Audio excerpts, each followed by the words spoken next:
The Open Road Project. Action research presented by the new Carnival company. Thank you for joining us here on the Isle of Wight. A little bit of project context before we start.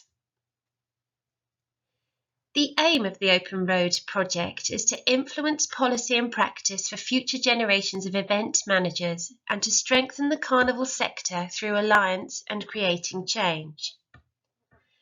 The Open Road uses the social model of disability to examine and address through creative interventions and action research the challenges of inclusive carnival arts practice, particularly with reference to disability and the experience of disabled carnival performers and practitioners. The new Carnival company and its partners believe that it is essential for the arts sector to work more collaboratively together to ensure that carnival organisers work with the same common aim and do not discriminate against disabled people. Our initial project pre-COVID, January and February 2020. The project started with a series of taster sessions. The new Carnival company delivered 12 practical sessions to mixed groups of disabled adults in the Pathways Department at the Isle of Wight College. We had a total of 35 participants that took part, and sessions were in carnival costume, samba drumming, and dance performance. Our delivery was designed to capture and summarise the most common barriers and issues facing disabled artists, and within the workshops, the plan was to develop a new section of the Alegria Samba School, and the Pathways group would inform the creation of their own ala. So an ala is a group of the same costumes that form a block within a carnival parade and builds a tapestry of visual storytelling. So last year, which seems like a really long time ago, in January, pre-COVID, we embarked on kind of the initial research and methodology of this project. It was a kind of selection of taster sessions in costume making, drumming and dance and movement. And Sarah, who has been a very keen participant of carnivals in the past, she very kindly agreed to be our assistant, didn't you, Sarah? Yeah. So would you like to just talk about how that initial period was for you, you know, the January to March workshops? Yeah, so January to March workshops, I helped out in a load of taster sessions, and I made this out of different materials to put it together to make the final product. And then I worked with Katie on the dance aspect of the taster sessions, and we put all the routines together to make one final routine. And now I'm back working again with Katie and helping with other workshops, which I really enjoy. The really nice thing about Sarah taking part and supporting the process is that although, as she said, you know, you made that, didn't you, Sarah, in one of Gina's sessions, Sarah very much supported the whole process, didn't she, and helped in any way she could, and has been a real asset to our team in this project. So I'm going to take you back a little bit further before we started this project, so a little bit of sort of context to where we began.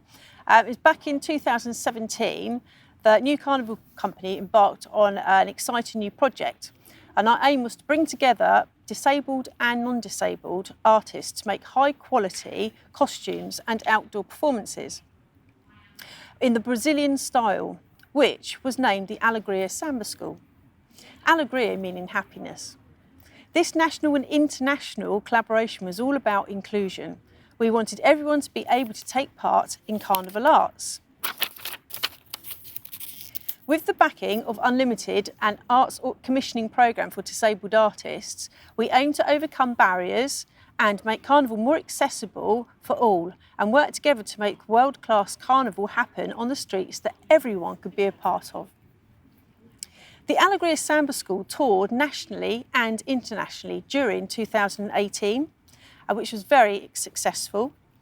And if you want to find out more about the Alegria project, tune in to our presentation this evening.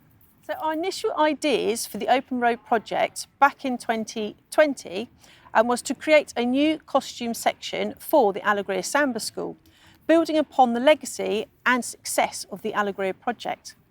We worked with a group of about 35 disabled adult students from the Isle of Wight College to explore 3 Carnival disciplines, which we called taster sessions. So the group could learn and experience what Carnival is all about and what it has to offer. After which the students had the option of becoming part of the Alegria Samba School creative team or the performance team, or both. Sarah and I worked on the creative workshops of the taster sessions, and we looked at and experimented with a variety of different materials, tools and techniques that most commonly used in Carnival. And we created Carnival banners so we could experiment with these materials, tools and techniques. And I've got one here actually that Sarah helped make, didn't you? Should we have a little look at it? If I hold it up, we worked towards 3 different themes. So we had the sea theme, we also did like a flora theme, and what was the other one? Just space, wasn't it? Yeah. We did a space theme. So we could look at different materials and how they might represent each of those themes. So after we finished creating our banners and explored lots of different materials and techniques, we then talked about what theme they would like to represent for the Alegria Samba School. And they decided that they wanted to be the flora and fauna. COVID, isolation and adapting to an ever-changing landscape. COVID presented a challenge for this project. Carnival parades were cancelled, people had to self-isolate, and we had to adapt to a new way of working. As a response to the pandemic, the new Carnival company's delivery team spent the first few weeks of isolation replanning and, more importantly, upskilling. Face-to-face activities were moved online, new virtual resources and delivery became the new norm, and we worked with participants through platforms such as Zoom and Teams in order to stay connected. During the period of lockdown, we created a virtual Carnival club, delivered a sustainable costume making course, delivered a short Carnival movement course to a group of disabled adults in Oxford, and designed a bespoke programme for disabled artists looking to become community arts tutors. This was a fantastic opportunity for us to learn and develop whilst delivering Carnival arts activities. When it was apparent that Carnival parades would not go ahead in the same way in 2021 following the government's roadmap to recovery, we decided to focus on the process to the road in order to evaluate the barriers. The question we asked was, if the event has accessibility built in with practical arrangements in place for access and inclusion, how do we make the journey to the road meaningful for participants who want to take part? And does it reflect their lived experiences? Before we look at the work that follows, we wanted to take a journey on the road with some of our performing artists from recent Isle of Wight Mardi Gras parades. When you turn up on the field, you go down the ramp, you just see everyone, all the different schools, every different Carnival company, like what they're doing differently. And then you just basically got to find your group. And luckily, when we did for Queen Victoria, it was nice weather. It was very hot, so we had to drink a load of water. But it was very good. It was hottest day. Yeah, it was actually that day. Actually. Yeah, I found it quite warm, and drinking lots of water kept me really hydrated, and the fact that we were able to keep going even in the hot weather was really good fun. Yeah. There was a little bit of shade as well. There wasn't over a lot, but with the changing, luckily we didn't have to change into much as such, because if we had changed too much, there wasn't anywhere that we could change. So luckily it was just stuff we could put over what we already were. Really lucky that. Yeah. We found shade sometimes where we were, and we'd either go back against the fence with some of the trees leaning over, or we'd go under a tree, or sometimes people have umbrellas with them, so you sort of share like a canopy with them. I found it quite nerve-wracking, like not being with everyone, but like I found it quite nerve-wracking before we started. But once we got going, I found it enjoyable, and I found that my nerves went, and I just had a good time and performed to my best. It's sort of exciting and adrenaline. You sort of get ready to do what you come here to do and just try and enjoy it as best you can. And thinking on the general public side, it's probably nice to see something like what we do. Yeah, because it's something different they see. They come out and watch us, and we sort of put a performance on for them. And they sort of enjoy it, join in with some of the dancers. I enjoy it personally because when they're looking at you, it sort of gives you a confident boost to sort of carry on or try even harder, because you're trying to make them enjoy what they're doing and then try and enjoy yourself. So it sort of boosts your confidence, and it just makes you want to try even harder to give them a better performance. Normally for me, when I was on the street, I just used to be in the moment, and I wasn't really paying attention to the audience around me. I was too busy dancing and having a good time. I really enjoyed the fact that I had so much adrenaline going through my body, and it was so nice to just be with people and not to have that, like, just to let everything go and just to be yourself and let loose and just have a good time.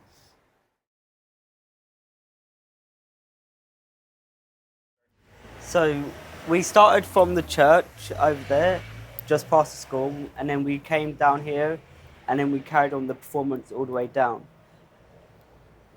It wasn't quite as easy as we thought it was going to be. Like, for example, when we did the Queen Victoria and Prince Albert thing, some of us had really big props to hold on to. Yeah, we had big sticks, and it was very hard to try and make sure of aware of other people and aware of our own space. So we sort of had to, it was sort of more enclosed here than it was anywhere else. Yeah. I found that because obviously we had bigger costumes on as well, I find it was quite narrow, and it wasn't as easy to get past the road and stuff. Because when you sort of first come out, you're sort of nervous because you don't know what to expect, but then you see the crowd, see they're having a good time, it just gets you pumped, get your blood ready, and then just try and keep that level all the way through, and if not, you try and get it higher and higher each way through. It's like the moment has arrived. Yeah, and then it's just trying to keep building the pressure and keep expanding and getting more pumped and just trying to enjoy it even better each time. I found it very exciting, the fact that we saw the audience at either side. It was really exciting, and I thought that the audience really enjoyed it, and I think we had a good time as well, and that's what matters. And I really enjoyed it. Especially with the little kids as well, because where they was waving at you, I always found time to wave back at the kids while we were doing the performance as well, because it just shows you're paying attention to the audience as such. Well, like you were saying, when it's very narrow, this bit's sort of wider, but as you get down there, it's sort of in more close as well. But especially it's where the pavements are very narrow anyway, so you have a lot of audience, and it's just trying to make sure the audience stay on the path, because if they're not, they're on our performance spaces, and we don't want to hurt them, especially like with us where we had the sticks and that, we sort of didn't want to make sure they're safe, we're safe. But this bit was very narrow for them and for us. I just think the walk in that it is quite long, and the fact that obviously we have to take encounter for disabled people, I think that's really important too. Oh yeah, but it's also the ground as well, because the ground is some places uneven, so you've got a lot of ups, down, bumps, potholes. Especially like if you're doing the sticks, you're focused on the straight ahead of you. You're not going. Normally, you don't look down, so you're walking. You might miss something. You might go down a pothole. You might fall over. It's just you need to be aware of everything, but without showing, you're not losing concentration on the performance. Yeah. You just have to be careful in case you do fall over. But I think it's all safe, and everyone's safe. Oh yeah, and it's just being aware of your surrounding around you. So yeah, as we come around here, you see it hits us because we come around from not many people, and there's a big open space, and it's like you sort of visually stop for a minute, and you're like, wow, there's so many people. What do you do? And then you sort of have to quickly snap out of it and push past it and carry on the performance as such. And we also have to be aware of like the general road itself. Oh, 'cause yeah. back there was a turning. Yeah. And like with here, you've got a lot more people. A lot of people are on the pavement. A lot of people are on the side. So it's a lot more people here than we have had before as well. But yeah, so as we come down further, you see it sort of opens up more. So it comes to more people and more enjoyment. The things that also gets you pumped up is when you see the faces or the reactions of the crowd, and it's just like, they're really enjoying it, so it's, you're doing a good job, so you just want to keep it at that same level throughout the performance. Like you want to keep going. Yeah, you want to sort of keep it at that one level, or if not, step by step, gradually taking it up to next levels, taking it up to this next thing. Lucky enough, here is one smooth walk, so it's sort of easier here, so we sort of knew we could sort of enjoy this more because we didn't have to be more cautious of the pavement as such. It's nice because we've got more space to perform, and it's quite open and free in that, and you can just perform to your best. Especially with the Queen Victoria one, there was a load of people, and we were sort of all in like a line of 3 or 4, and then it was like with the sticks as well, we had to make sure there's enough room for us to do what we wanted to do with the sticks. Have you ever had any bad experiences with the audience, or has it always been positive for you? From what performances I've been involved in, they've mainly all been positive. Yeah, What about you? yeah, mine's mainly been positive. You get the odd teenager or something that sniggles, but you just sort of override it, you sort of ignore it and just carry on with the performance. They just you pretend they're not there, and you just more concentrated on everyone else as such. I think for me, it's always been positive. It's always been positive, like feedback, and I think that's so important that you take that on board and you keep the positive things up. And it's good to have obviously negative feedback, but apart from that, it's always been positive. With this part of the parade, especially when you get to here, it's a lot of stop-starting. So it's a lot of you move a little bit, you stop a little bit, and it sort of hurts more. It sort of hits you more when you stop starting. So it's sort of you want to carry on and sort of get it done, not quickly, but just at one pace instead of stop starting. It's just gonna hurt even more. No, I think that like waiting around is obviously you have to wait around, but I think from where we start till now, it's I found it quite tiring, but after that I kept going. It was good to have the stop and start. And thinking about how far we have actually come from to get to this sort of area, for me it's been a bit tiring. Yeah. Because, like I said, when you're coming down there, it's all sort of one pace. You'll keep going. You're not stopping. As soon as you get to here, you're stopping, and then you're sort of hitting a hill. Okay. So as you can see, we've walked down the hill as such, and we are nearly to the end. The thing is, at the start, you're getting ready. It's very hot, so you're drinking loads of water. And then on the way here, you're also drinking water every now and again to just keep you hydrated. It was a very hot day that day. The one problem we had, which was okay at the start because there's toilets at the beginning, but as we hit the road and start performing, the more you drink, the more you need the toilet. There is no place you can stop. But even if there was, you couldn't stop, because if you did stop, you would lose your spot and you'd be like, where are you? Where's my group? And you'd be for all you know, they could be finished, and you'd be trying to get down there to see where they are, and you just wasted it. So you've got to hold it as such. But that's why you've got to drink enough, but not drink too much to make you burst and to go to the toilet. Yeah. Another thing to consider is like your energy levels. Like from the start, I know I was feeling quite pumped and ready to go, but if we got to a place like here, I'd start feeling quite tired.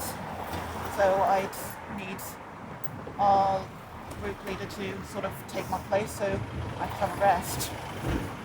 And always make sure before you start a carnival, always make sure you eat a healthy meal before you start in the mornings to keep your energy levels up, to keep you going throughout the day. Yeah. And loads of water. And enough sleep as well. I don't think you should do a carnival too early, because then your energy levels won't be there. But I think if you do it later in the day, you're going to be pumped, ready to go. Yeah. And there's also that excitement of wanting to do it as well. Yeah. Yeah. So yeah, as you come around here, you see we sort of finally reaching the slowly last stretch. But the only thing with that is everyone is going in one at a time, and it's sort of you have to perform even though you're at the final stretch and you're really tired, you're exhausted, but you've got to keep the same energy as you first started. So it's making sure you give the people down here the same performances you gave the people up top. So it's like, otherwise it's going to be unfair on them because they're going to see all the end bits and they're not going to really see the majority and how good it can be if you're going to just not have, even though you've run out of energy, you just got to make sure you keep the same energy throughout and keep it going. Yeah. I think for me that last stretch is always a push, but you have to keep going. And once you've got to the end, you find that you've succeeded and you've done the best performance you can do. So you just have to keep going and keep your energy levels up. Oh yeah, and when you do finally get there, you feel so much better because you can sit down and chill. But when you do sit down, it does hit you all at once. So it's like you don't really want to sit down because you know if you sit down, you won't get back up. But you're congratulating all your friends about how they've done well. But when you go home, you're always, even though everyone said you've done the best performance you can, you always think you could have done this better, that better. But no matter what, you will always think you could have done something better, even though you've done the best you can. But with this, it's, like you say, it's final stretch. It's just being mindful of the crowd because they've waited down here all this time to see it. So you want to give them the same part of anticipation that we've gave them up there. Otherwise, it's going to be very unfair on them. Making the route shorter for disabled people who can't do it or maybe struggle to walk the route, make it shorter and make it so they don't have to walk as far, and give them more time to walk the route, but make it shorter. Maybe make it a bit flatter as well. Yeah, or you could keep the same distance, but they could join in halfway through instead of doing the full walk, and then they could join in with the rest of it. So it gives them still a part of it, so they could still get a big enjoyment out of it. Personally, push past it and start at the top and ignore my personal body and just carry on through it and then suffer later. But if I had to make it easier for me, then yes, I would start halfway through. For me, kind of the same as Ryan, I would start at the beginning, and obviously if I had to stop halfway through, I'd stop halfway through, but I would try and push past that and achieve to walk the route. And then if I had to go halfway through, then I would start halfway through to make it easier for me. First, I was thinking maybe start halfway, but listening to what the other two have said, I do kind of enjoy being part of the start of the whole thing. So maybe from the start onwards, if I get tired, then maybe stop halfway. Maybe someone who could take my place if I do get too tired, like an understudy. Probably for me, just to have a sit down and rest. With the end, it's sort of who finished first gets sort of first space. But as when you first get to where we start, everyone has their own section as such, like their own group. So if they could do that at the end as well, so we all have our own section where we know we've got designated space and how many people we've got. Because when we get to the end, it's sort of like a free for all. If you find space, you get space. If you can't, there is nowhere for you to go. Well, normally at the coming to the end, I'm normally just sitting in the in the van because I've been like so tired after everything that's been going on. But coming to the end of like the path itself, it's sort of like a bit of a release. I think for me, having sort of like a quiet space to like after the event to go and like recoup and that and to bring my energy levels up rather than, I know obviously I want to be with the group, but it's nice to have some sort of like a quiet time at the end to like just, just to sort of recoup and regenerate your energy levels after such a long day.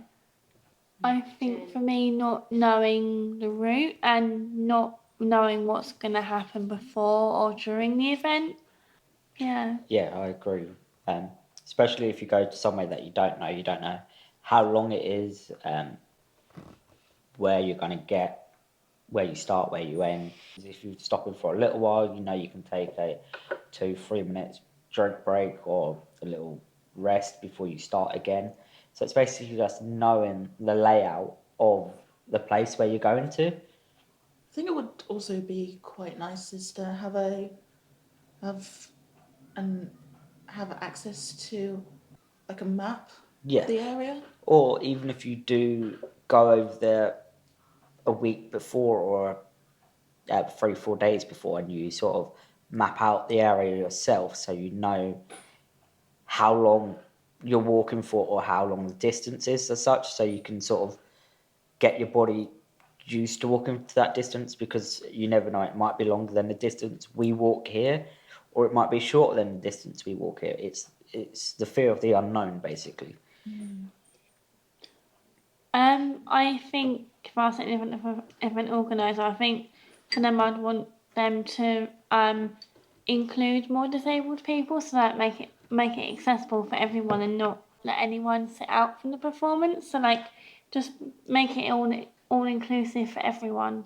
Thinking about doing a circular route somewhere on the seafront that sort of goes in a loop. So you start somewhere and Okay. you come back to the same point, but it's flatter. What do you think about that?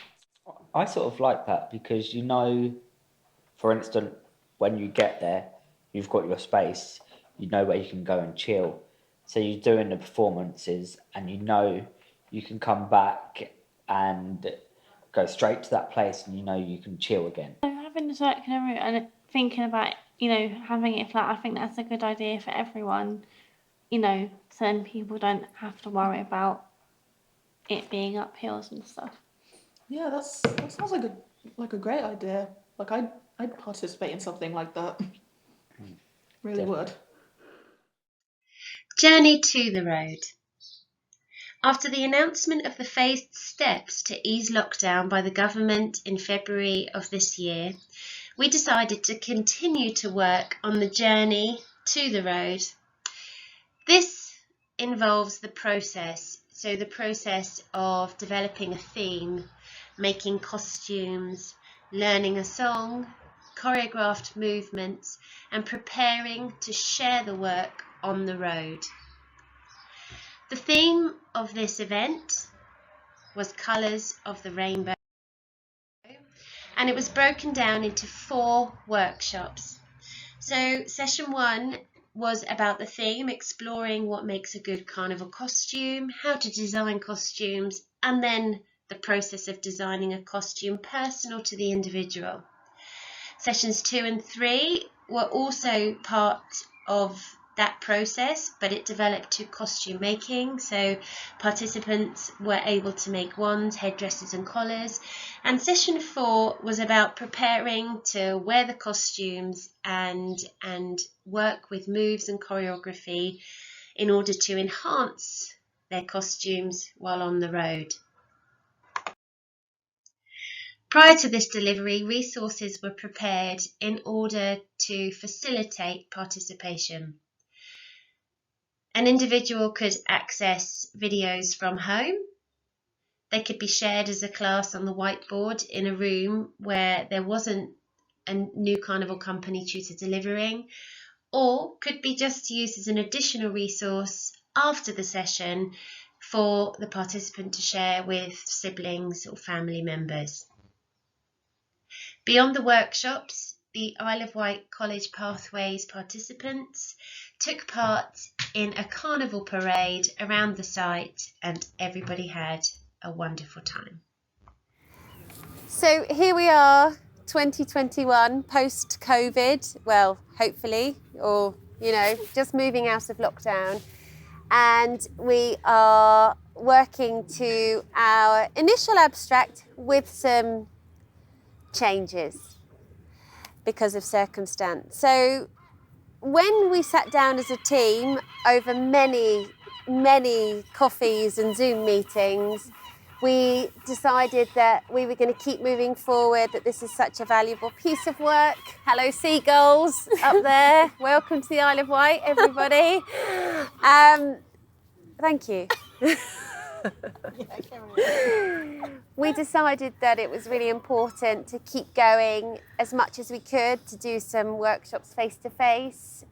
Gina will talk about the process that she took, actually, really as the lead of this kind of new process of working.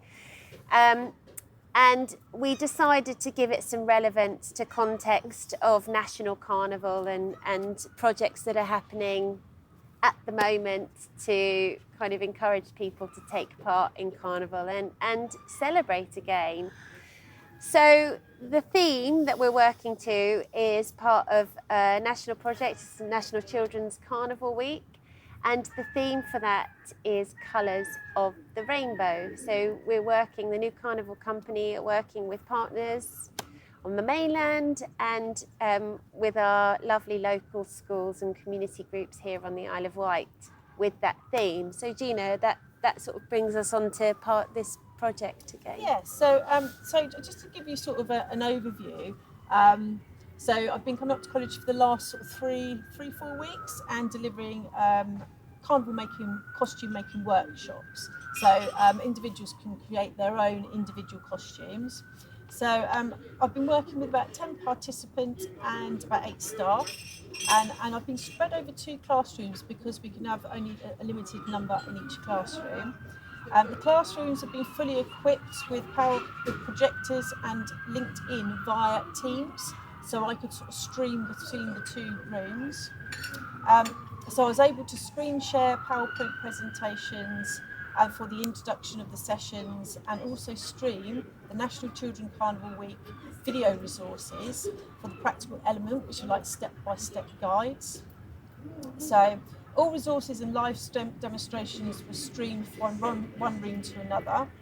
The session was also shared live to one participant working remotely from home, and due to still having to isolate, I was able to successfully include them in the session. Another 2 participants were provided with materials and a handout with links to the online video resources and step-by-step guides to complete their ones in their own time at home. We also had one participant who worked from a 3rd quiet room with a supporting member of staff to create her costume. So the preparation for the sessions included making templates to draw around and then cut out for the students. As well as standard scissors, my kit also included spring-loaded easy grip scissors and easy use staplers. And there were many options for decorating the costumes, which included a variety of mediums for participants to explore, of which they may prefer one over the other. So there was sort of something for everybody, really. And this allowed the participants to be creative in their own way.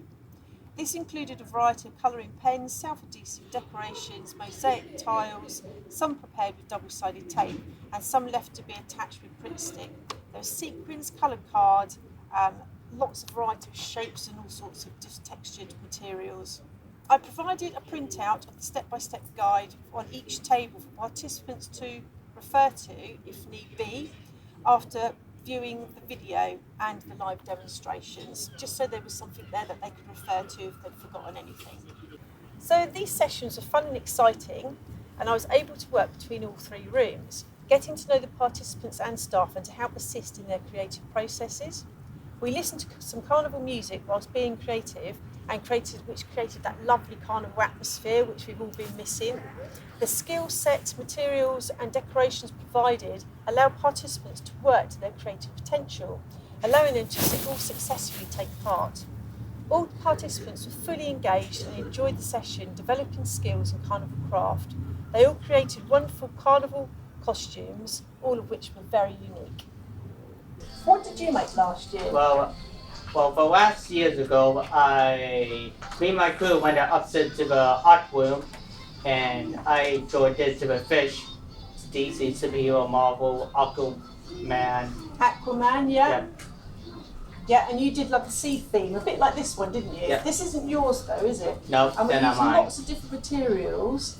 And this sort of represented water, wasn't it? Yeah. This here. So this is all sort of floating materials. And we did some printing. Did you do printing on yours? I think you did, didn't you? Yeah. The fish and things like that. And then we added lots of decorations at the bottom. Yeah. Yeah? That's it. Fantastic. And then let's have a look at what we've been doing over the last couple of weeks then. So this you made today. Yep. And do you want to talk through this one, what you've done? Well, here I did talk about this today.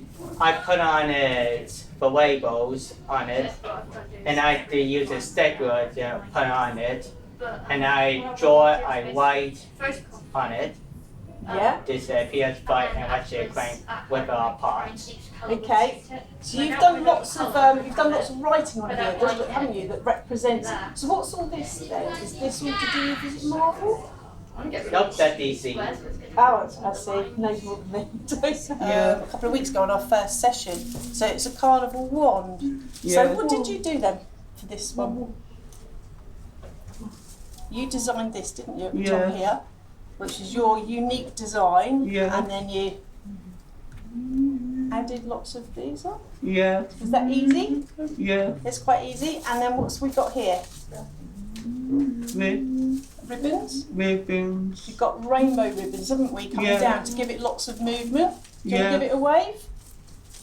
Yay. And we're going to do a practice in the parade today. I'm going to take it with us and see how it works. Yeah. Yeah, fantastic.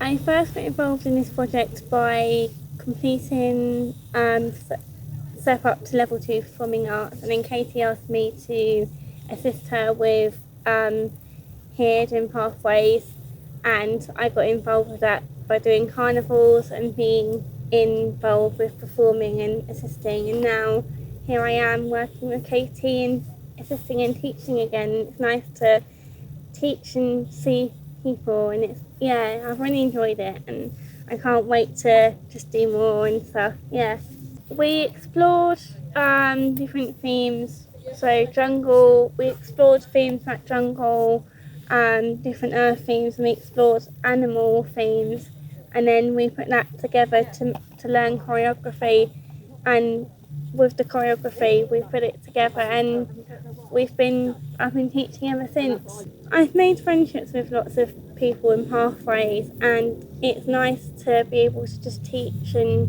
I've really enjoyed it. We are filming for next week for the carnival parade that we're doing here at college, and I'm teaching pathways there. This is our carnival song, which is a new song for 2021, which is being filmed, and it's going all over the country to different schools, which they are taking part in their own carnivals in their own schools. I've learned loads about myself that I didn't know before, and I've learned to just be myself and be open to new things and to just try new things, and if it doesn't work then there's other ways to try things and put a plan into action of what we can if that doesn't work out.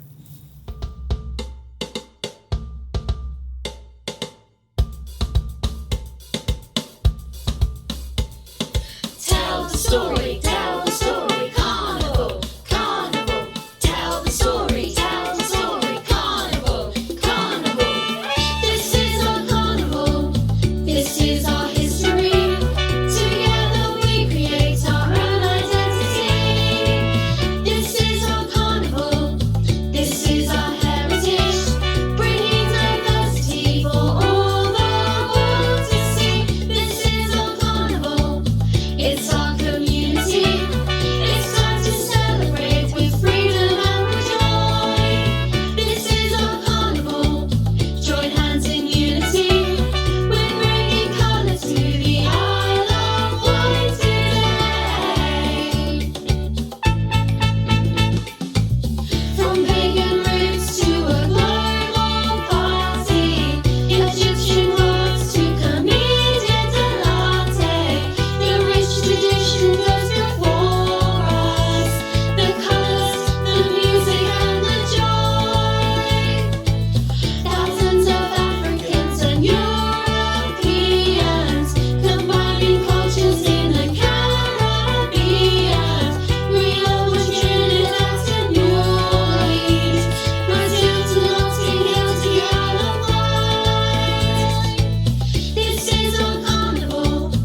starting with a design DC, and I made a biome costume.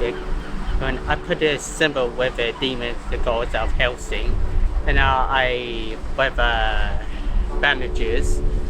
Then they call it I joined called watching a crank and for video game and the film.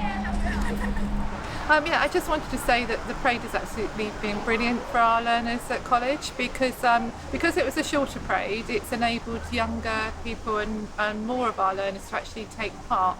Some of the parades that we have sort of like, on the island are slightly long, and it can be quite challenging for those people maybe who in wheelchairs and do have mobility problems. So it's been a very, very successful parade, I think.